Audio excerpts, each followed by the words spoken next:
You're listening to A Founder's Life, and I'm your host, Leo Gestetner. My guests and myself share our entrepreneurial journeys and our methods for a balanced life. I'm joined here today by Dave Gieselman. Dave, would you like to introduce yourself? Thank you very much. And it's great to be here. And thank you so much for having me. My name is Dave Gieselman. I am the founder of Become Limitless and the creator of the Limitless Flow Breathwork System. And I do executive coaching, speaking, and facilitate breathwork around the world. Excellent, thank you. And you've had an interesting journey, so definitely didn't start in breathwork. So why don't you tell us a little bit about some of your journey and what got you to where you are today? I would love to. So, in order to understand what I do, you have to understand what I did. And what I did was cook professionally for 30 years in Los Angeles, 20 of them in Michelin-Star kitchens. I spent my life, I grew up, I started cooking professionally very, very young. And I literally grew up in super high performance, high stress, high chaos environments that I absolutely adored. Um, it was very normalizing for my ADHD brain, and my first exposure to a professional kitchen. There was knives, there was fire, there was cursing, there was no two people were doing the same thing. I was absolutely fascinated. It was complete chaos, and it was very, very normalizing for me. And I fell in love very young, and began cooking professionally very young. Like many young cooks, I attempted to regulate the stress and regulate my own nervous system chemically, which turned out not to be a long-term sustainable solution for this guy. It works for various lengths of time for different people, and it was a catastrophic failure for me. And in my early 20s, substances simply got taken off the table as one of my choices.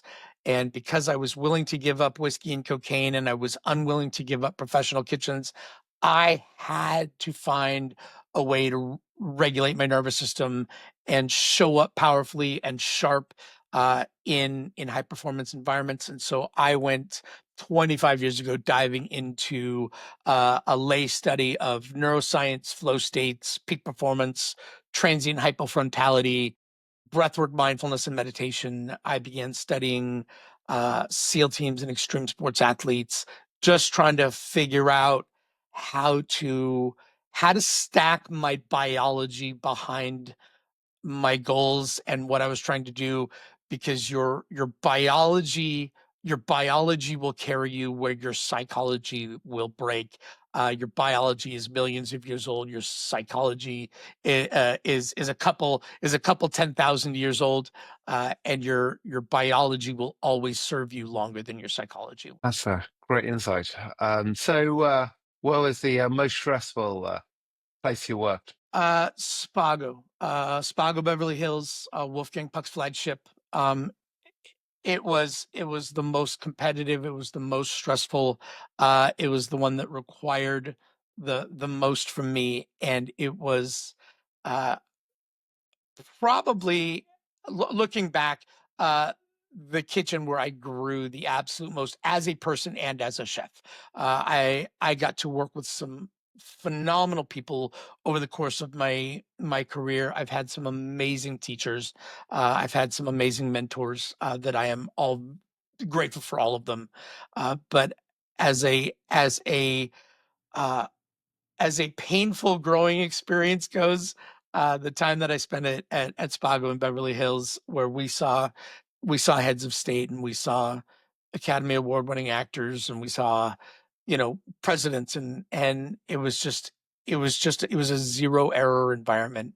And learning how to find your rhythm and find your ability to function without, your shoulders being pinned to your ears, and without running a crazy blood pressure, and without, IV caffeine drip, and all the other and all the other things that you attempt to do to manage it. The Spago was a phenomenal experience for me, as challenging as it was. And talk to us about family. So for you, talk about your family and what that means to you. So my I born and raised in Pasadena. Mom's a therapist. Dad was an engineer at NASA for his entire career. So my family rose and set with the launching of the shuttle. My father's name in this moment is inscribed in gold on Mars. He was part of the original Mariner program, and so back in the '70s, he worked on those projects, and we have, you know. 24 mission patches and different artifacts. And I grew up in a house kind of full of space stuff that I thought was very normal, and turns out was not. Mom is a therapist of note in her uh, respective field, and yeah, I was second of four, and all of my siblings kind of went into to various professions, and I just started cooking real young and found myself in it. I was the only one who developed real serious substance abuse problems, and they just kind of watched in a mixture of amusement and horror as I kind of figured my way through that as a young person, and what that meant for me, what that meant for them, what that meant for the future of family gatherings, and I now have a 21-year-old son who attends the University of Hawaii. Must be a fun place, Josh University. When you grow up in Los Angeles, where do you go to school? He kind of had his pick of the litter. He's a bright kid. He's a double major, computer science and astrophysics, following in his grandfather's footsteps, not his father's, for which I am very grateful. Culinary served me very well, but it's a hard life, and I would like for my son not to have to work that hard. He is spending all of his time climbing mountains and pointing cameras through telescopes on Oahu, because he lives in a dark sky area, and so he has a an opportunity to look at the night sky in ways and in places that most of us don't, and it is very cool. I am very excited for him. I've actually only been to Hawaii once. I'd love to go more. It's a beautiful place. The Big Island is spectacular, and the University of Hawaii has a giant their partnership in it with a giant telescope at the top of Mauna Kea, and the research and the imagery that comes back from that piece of equipment is amazing. Wow. And just tell us about what health means to you. And I think, for you, you've obviously got a few different aspects that kick in there. But I'd love to hear sort of what health means to you, how it looks to you, both personally and really in some ways you're teaching some of it as well. So both aspects. Absolutely. I Unlike a lot of coaches, unlike a lot of wellness professionals, I don't come from a wellness background. I come from a gastronomy background. I come from a background of food and beverage and enjoyment. And so my when people engage me, I'm a big physical, visceral guy. And one of the things that I got into uh, early on, sort of in this transition for me, was Brazilian jiu-jitsu, and I started doing Tough Mudders and Spartan races. Anything that was hard, painful, or miserable, I really enjoy. And so health to me uh looks less like a number on a scale, looks less like the size of a pair of jeans, and looks more like, does my body do what I want it to do? Am I capable? Can I still roll with my son when he comes home from college? Can I still jump in an ice bath? Do I have mobility? Do I have energy? And so physical health in that regard is super important to me. Neurological health is really where my work has taken me. Mindset, mental health, uh, aspects of nutrition, water, sleep, the breath, focusing on, once again, your physiology, and so I spend a lot of time, talking about the health benefits, the brain benefits of sleep, of meditation, of proper breath, the benefits of spending time in flow state. This is what runners call runner's high. It's what surfers, snowboarders, free solo climbers, skydivers, they call the zone. It's what athletes and artists call being locked in or in the groove, that point of rapt attention where the ego sort of falls away, all that self-referential thinking falls away, and you are left in a body where your mind and your body are processing information at about 100 times their normal rate. All of that self-referential thinking is gone. Time dilates. It does funny things. It'll either move super quickly or super slowly, because we're shutting down the prefrontal cortex. This state, this flow state that I spend a lot of my time talking about. Medically, it's referred to as transient hypofrontality.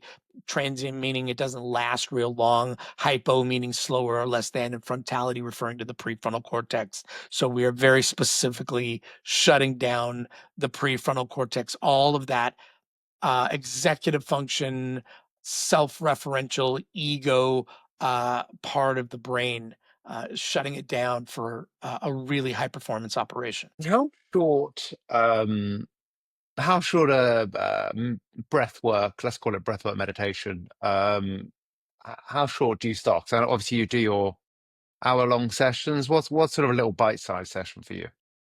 I begin every day with like 3 rounds of like Wim Hof breathing. So 30 deep in and out, with a hold without air at the end, and then a deep breath in and a hold with air as long as I can. Both of those holds, basically just as long as is reasonably comfortable. I will push my comfort level just a touch, and then I'll do 3 rounds. So 3 rounds of 30 breaths in and out, powerful, energizing breaths. Great big deep breath in, release, hold without inhale as long as I can. Deep breath in, hold with air as long as I can, and a long, slow exhale. And I'll do 3 rounds of that almost every single day. It takes 8 minutes, and is a powerful, powerful way to start your day. The first squirt of dopamine that you give your brain every morning is what it will chase all day long, right? And so if that first squirt of dopamine you give your brain is social media, news, porn, like whatever the thing, when you pick up your phone, whatever hits your eyeballs and hits your brain, the first thing you do, your the first squirt of dopamine, your brain, that's what you've set your brain on for the day. If you've ever had the experience, I know I have, of getting up uh, in the morning and going to the bathroom, and you pass through the kitchen, and that last bite of brownie or that last half a cookie are sitting there on the counter, and in it goes, at a quarter to 6 in the morning. That was the first squirt of dopamine you gave your brain. By noon, you've eaten no real food. You're loaded with sugar. You have a headache. You have a bellyache, and you need a nap real bad. So I'm really conscious about what I feed my brain as its first squirt of dopamine. Do you teach your coaching clients that start with breath work as well? Does that really lead into that side of the business? Absolutely. So the coaching is so the breath work is a tool, and the flow state is a tool, and meditation is a tool, and all of these things are tools. My coaching, yeah, is all around like really high performing creatives, professionals, executives, and the the three highest value, lowest cost things that you can do is 20 minutes of meditation a day, 8 to 10 minutes of breath work a day, 20 minutes of journaling a day. And if you can do those three things, they are the three highest leverage, lowest cost things that you can add to your day every day. And putting in practices like this every single day are are huge pieces. It's not in the big chunks. It really isn't. And personal development people, fitness professionals will tell you, health professionals will tell you, it is not in the big thing that you did. It's not the marathon that you ran. It's not the personal best weight that you just lifted. It is in the incremental steady pieces that you do every single day. Somebody was just talking to me about this in terms of skincare. when it's consistency, not dosage, right? It doesn't really matter what dosage you're doing. It doesn't really seem to matter what the chemical, what the serum you're putting on your skin is. If you're doing it every single day, you will see marked benefit. Everything in health, mental fitness, emotional fitness is the same way. It's about consistency and not dosage. With that, I think for me, I mean, I meditate every day. I have for about 10 years now. And sometimes it's 20 minutes, sometimes it's 3 minutes. I just haven't got time for more. But again, I agree with the consistency. But also, I find that some of that, when you talk about breath work, you talk about meditation, for me personally, I can also do some of that when I'm running. So I'll be running and I actually find that really meditative, especially a longer run. It can actually be really meditative. There can be aspects that I'm really focusing on breath. I'd love to say I'm doing it the whole time. I'm not. But there are aspects where I can take a lot of those practices into something like running. So I don't need to be sitting in a dark room to do them. I get the advantage of that as well. Yeah, 100%. When you are on that long run, you drop into flow state. That is what runners call runner's high. That is what that experience is when you get into, so the first mile of every run sucks, right? Because there's always resistance. There will never not be resistance. The lie is that someday I will not be resistant to the first mile. You are never not resistant to the first mile. So this goes for working out, getting out of bed, doing those chores around the house that you're not in love with, doing that part of your job that you're not in love with. The first mile always sucks. The first round of any Peloton or Soul Cycle class sucks. The first mile of the hike sucks. But once you get into miles 2, 3, 4, you hit about mile 5, and all of a sudden your brain drops into a different state. 2 miles, 2, 3, 4, 5, you're kind of focusing on your breath, you're focusing on that cadence, you're starting to feel your muscles warm up. You hit that like mile 5, and all of a sudden the you that is the running that show goes away. And that is that runner's high. That's flow state. And there's lots of entry points into this highly optimized cognitive state. And if you can stay in that for 30 minutes, right? So mile 6, mile 7, you drop in and now you got another 30 minutes, 45 minutes of running to do, and you can spend some time in that place. I I would bet $1,000 right now that you finish that up, and by the end of the day, the thing you kind of been Rubik's cubing in your mind locks into place on you. The ideas start flowing. You have these huge bursts of creativity, productivity, these aha moments. I have zero doubt that you have finished a run and had an emotional release of one sort or the other. Uh, because this state allows for those things to happen really sort of organically. And so, no, you described what I do. So meditation, let's be clear for your listeners, meditation is not just sitting on a pillow in a dark room with your legs crossed, either music playing or some weird ambient thing going on. There are lots of different ways to meditate. There are lots of different ways to do that. Or 100% of them, please. Find the one that works best for you. Some of them are moving.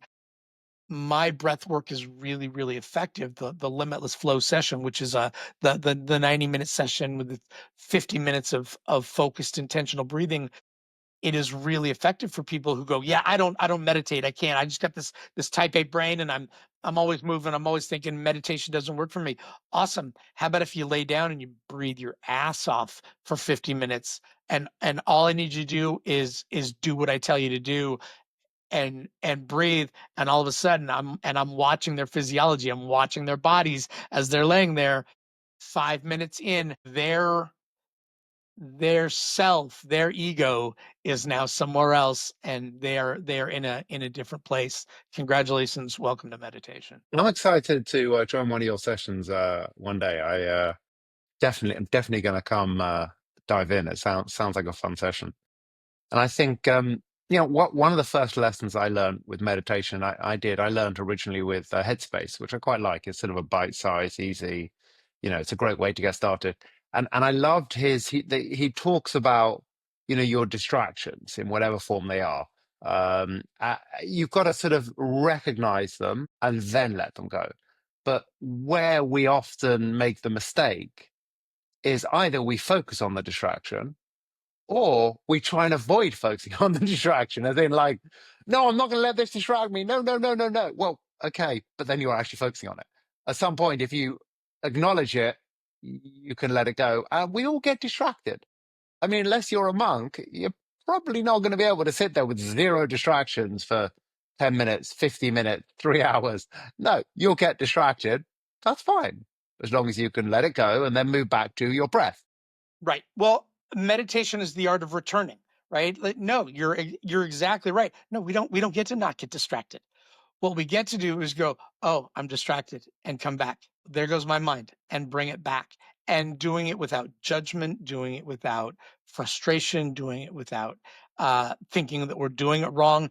The act of coming back, bringing your breath back, your focus back to the tip of your nose, to your breath, to your belly, to whatever it is that you're doing. If you're into TM, if you're into transcendental meditation, whatever the mantra that you're doing, whatever that thing that you're putting your focus on. The art of meditation, the goal of meditation is to consistently return. And the moment you can understand that the distraction is the point. It's the distraction is the point. No, I'm going to be distracted. I'm going to have to actively return myself over and over and over again. That is the skill of a meditator, is to be able to do it, not fight it. Exactly what you said, not fight it, not try to. You cannot clear your mind. You cannot do it. It is not possible. The goal, and I heard somebody talking about this one time, is to give the monkey a job, right? Watch the breath, monkey.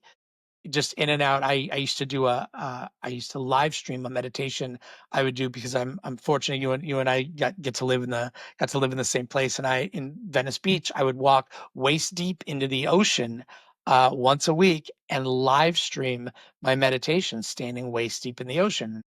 The waves were kind of buffeting me around, and it was hard to keep my feet, and during the winter it was cold. And that was the monkey's job, was to be cold, to have a hard time keeping balance, to fight the waves. That's just fine. No problem, monkey. Your job is to stand waist deep in the cold Pacific Ocean. My eyes were on the horizon. I was not paying attention to the waves. I was not paying attention to anything else. I had my phone just kind of hanging around my neck while I would live stream it, and I would meditate, and I would focus on the sound of the waves, and I would focus on the horizon, while the monkey was complaining about being cold and complaining about, the sand underneath its feet shifting and everything. It's fine. That's your job. Your job is to be cold and to hate this entire process. Do your job, monkey. And so I think that when people think of meditation, unexperienced meditators think of meditation, I think my job is to, like a lemon, like squeeze all the distraction out and sit there and hold a completely blank mind space. And it's not. It's to hold a space where it's okay to get distracted and just return. I love some of those descriptions. Just perfect. What do you like to do for fun? I travel. I still cook. I still love Brazilian jiu-jitsu. I don't do it competitively anymore. My son comes home from Hawaii and punishes me for every time I put my knee on his belly when he was 10 years old. But I still love Brazilian jiu-jitsu. And I travel with my wife. My wife and I we're now empty nesters, and have it's just me, her, and a 90-pound pit bull that we throw in the car and go on long road trips with. We're doing a 3,700-mile road trip up to Victoria, British Columbia next month. We have a couple trips on the books, including one where we'll start in Singapore and hit Vietnam, Hong Kong, Taipei, and Japan. Street food, I was in we were in Bali and Singapore and Aruba last year. I get to teach breath work in beautiful places, and so I go to beautiful places and do what I do, and then we sort of build vacations into it. And so the world street food scene, the street food scene in Singapore, the hawker markets were the most magical places in the world for me. The Warung in Bali were incredible. The markets and the different places in I had the spiciest goat curry I have ever had in my life on Aruba. I suffered through that meal and enjoyed every moment of it. I'm not into super spicy food. I can take a little bit of spice I like. And I've never been to Aruba, but some of the other places you talked about, Bali, I can picture the street food. Singapore, I can completely picture the market you're talking about. Yeah, Incredible. it is great. Uh, yeah, I love that. What's been a pivotal moment in your life, whether personal, business, both? What's been a pivotal moment for you? I will say that we say that our I'm on my second marriage, and my first marriage was 17 years and ended beautifully. It did not end in anger. It ended lovingly and kindly, and it was just time to move on. I think that the ending of that relationship, my son was 13 at the time, and the ending of that relationship, to be able to end a long relationship in a place of beauty, in a place of respect. We still co-parent very well. Uh, was a pivotal moment. My sobriety absolutely defined me. 1999, I would not have survived that year. I had a drinking problem and a cocaine problem that were racing to see which one was going to kill me first. One of them was going to win in 1999 at 100%. And I would not have survived that year. I was completely homeless. It was, on the streets of Los Angeles, and it was a bad scene. And so what came out of that, and I met my first wife shortly after I got sober, within the first year or so after I got sober, and we were together for 20 years, and we were together for a long time, and it was beautiful.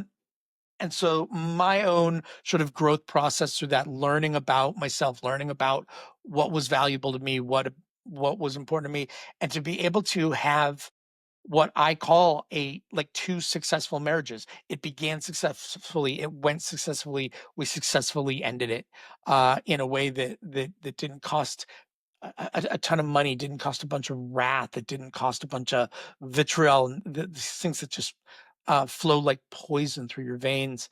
And then a year and a half later, I met my current wife.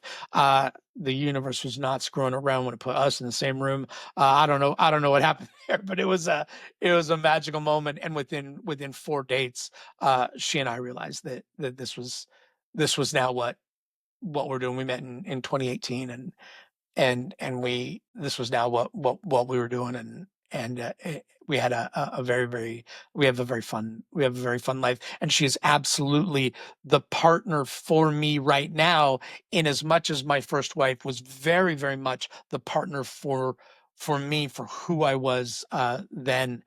And so being able to be present. So I look at these sort of moments, to answer your question, and these pivotal moments, the ability to be present and to be intentional through them, deciding what I wanted, like how I wanted to emerge from these things.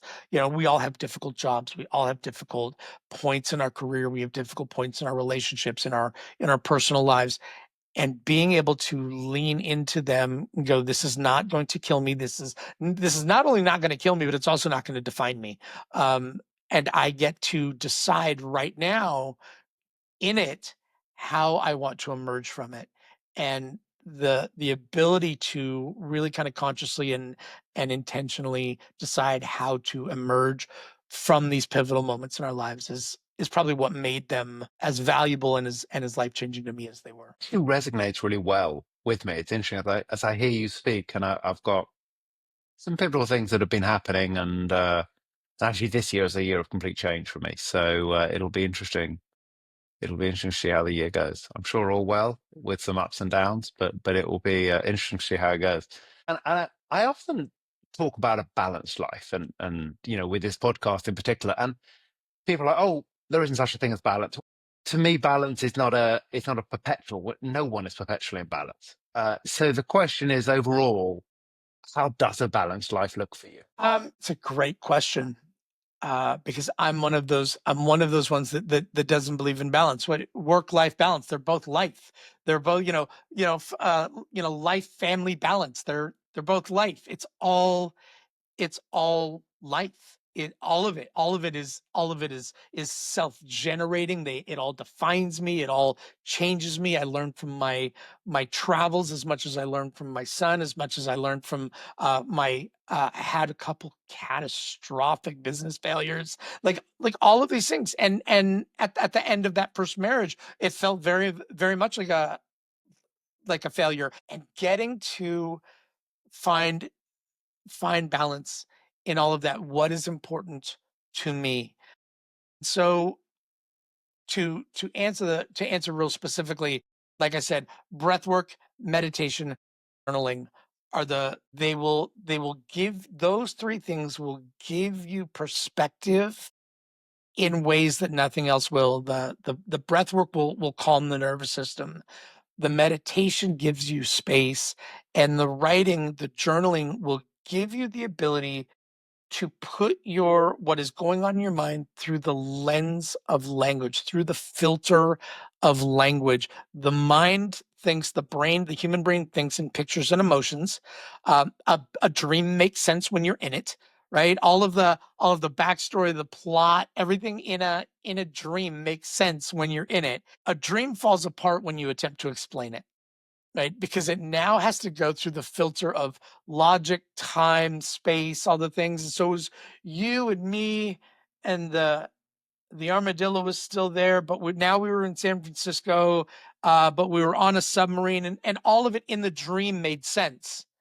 Um, but the moment you try to explain it, the moment you pass it through the filter of language, which has structure and rules and syntax and grammar and tense and separations between you and me, and separations between this time and this place and that place, when we pass our thoughts through this filter of language, all of a sudden we start writing things down and go, oh, is that what I'm afraid of? That makes no sense. That is an absolutely ridiculous thing for me to be as wound up as I am. But until we wrote it, until you see your truth written in your handwriting, it's kind of difficult because when it's in here, it makes sense. When it's in your mind, it makes sense. And so balance for me is in the small sort of daily, you would call them spiritual disciplines, is what you would call them.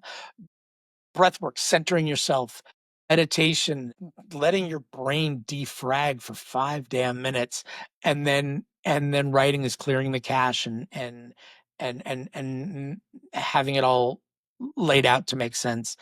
That's where balance is. Most importantly, do it shitty. Like, do it shitty. Do it shitty at first. Do it terribly. Give yourself permission to do it shitty. Perfect. The How can people find you, and how can people try your breath work? Connect to flow.com. All letters. There's no numbers in there. Connect to flow.com. You can find me, you can learn about me, you can schedule breathwork. And for your listeners, if you register for a breathwork session, use the code leaders1, all capitals, leaders1. You can put this in the show notes. And you and your listeners are welcome to join a Limitless Flow breathwork session as my guest on me. Please come try this. Flow.com. Go to the breathwork session, register for a thing, use leaders1 as the promo code, and come try breathwork with me. Thank you. We'll make sure that's in the show notes as well. And thank you for joining today. Thank you so much for having me. It's great to talk to you. I am very grateful to be here. And thank you for listening to today's episode. If you enjoyed this conversation, don't forget to subscribe to the channel, tell your friends, and leave a review. Thank you.